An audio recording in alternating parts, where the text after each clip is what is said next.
It's a good-looking group. It'll seem like something happened over the summer that you might not come to a brunch ordinarily on a Saturday morning, but you're like, you know what, I will have some eggs and a mimosa with those ladies. Well, I thank you for coming. And I get to introduce my great friend Lizzie. And, you know, we met over sandwiches, over coffee, over endless cups of coffee and sandwiches because we're always plotting and scheming and figure out ways to make sure Texas turns blue, and particularly making sure that women hold significant roles of leadership in that fight. Because here's what we know. As we know, women continue to have and will carry the water for the Democratic Party. We do the hard work. In places where there isn't a real party in small counties, Democratic women step up and run those primaries. So we know that Texas women and Texas Democratic women are the absolute key to turning Texas blue. It's the activists, it's the donors, it's the political professionals, it's the candidates, all women. And we also know that when women are supported by the party, when women are supported by incumbents, we do amazing things. Lizzie is an absolute force to be reckoned with. She is a gracious tornado.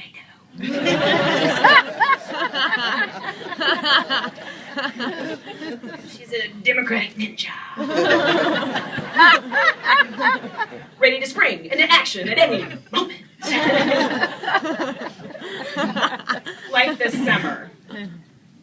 How many of you saw her morning, noon, night, the next day, wearing orange, which many of us really shouldn't wear? It's not an easy color.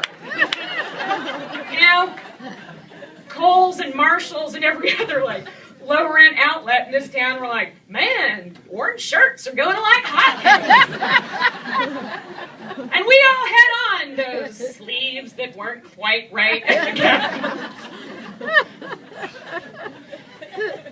Well, the plan that we hatched this morning, Lizzie and I, on the way here, on the phone, in the car, which is generally where we get all of our work done, by texting while we were driving, by talking on the phone over cups of coffee on the way to the meeting, is that she's got a lot to say, and I believe she has props. She's got a lot to say about the work that has been done and the work that needs to get done and will absolutely make a difference. So I do not want to belabor the point. She is my friend. She is my partner in crime. She is an inspiration to me. She is my friend Lize Burr. So hold on to your hats, ladies and friends of ladies, and make way for the incomparable Lize Burr.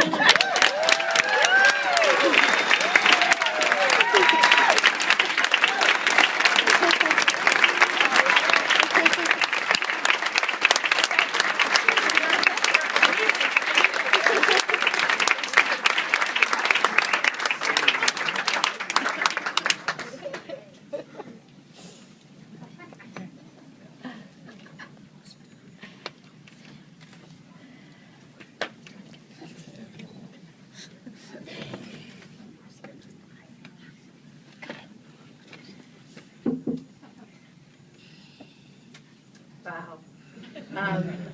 I just have to say this. I'm Lize Burr and I'm a Democrat.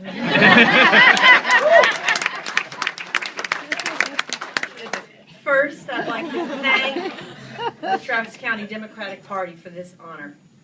I am genuinely humbled by it. And frankly, the only way that I'm able to stand here is to know that I'm here on behalf of the thousands of women who came to the Capitol in June and July.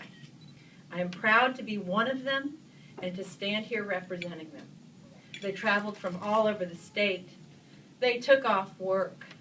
They made arrangements for their children and their parents. They brought their children and their parents. They came because they felt they had no choice. It was time to show the world where they stood, literally. Second, I have to thank Capital Area Democratic women for their incredible commitment to Texas women. Woo!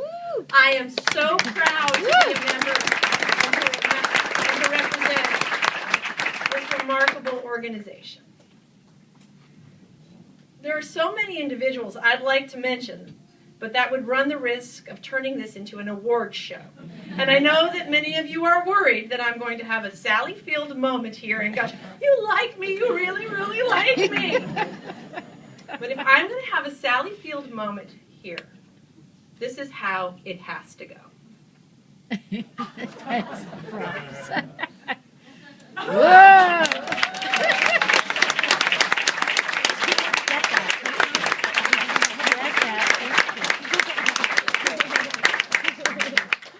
It's that simple, it's that powerful, and it's that challenging. And now I'm going to say for the folks in the other parts who couldn't see what I did, I just held up a big sign that says, women. Just like Norma Ray. This summer something happened that a whole lot of people didn't see coming, and they were blown away. What everyone in this room needs to know is that this summer was the result of an extraordinary collaboration between organizations and individuals with different strengths, different supporters, and different structures. It also did not happen overnight. The people who came on July 25th did not simply materialize. In fact, the work, the organizing that made the People's Filibuster happen started 15 months earlier when the women of Texas realized that the nation was in an uproar over a bill in Virginia that was already a law in Texas. Here are some of the things that happened since that awakening in March 2012. Planned Parenthood's Don't Mess with Texas Women bus tour. The Rally to End the War on Women, affectionately known as the WOW Rally, where buses of women came from Houston, Dallas, and the Rio Grande Valley to Austin. The Ladies' Room Hospitality Suite at the State Convention in Houston last June, where over 1,000 people signed in and got to know each other, and CADW hosted the High Tea Party honoring Sissy Farenthold. The packed room for public comment on the Health and Human Services Commission implementation of the cuts to the Women's Health Program last August. The election of 4 more pro-choice Democratic women to the Texas House in November, and another pro-choice Democratic woman to the Texas Senate in March. Blue Ribbon Lobby Day in April, where over 450 women and men from around the state came to advocate Democratic issues and values, many of them for participating in the legislative process for the first time. In May, calls in Republican districts to their state senators on behalf of the Lilly Ledbetter Act in Texas, and the actual failure of the same abortion restrictions during the regular session. No, July 25th did not happen overnight. And while social media played an enormous role in drawing attention to it, making it grow, and turning it into the phenomenon that it became, and by the way, fashion played a much undervalued role in this. It was organizing, the old-fashioned, person-to-person, woman-to-woman, organizing that made it happen. So what do we need to do next? Texas ranks dead last in women's voter participation, 51st to be exact, since Washington, D.C. is included in the rankings. Yeah.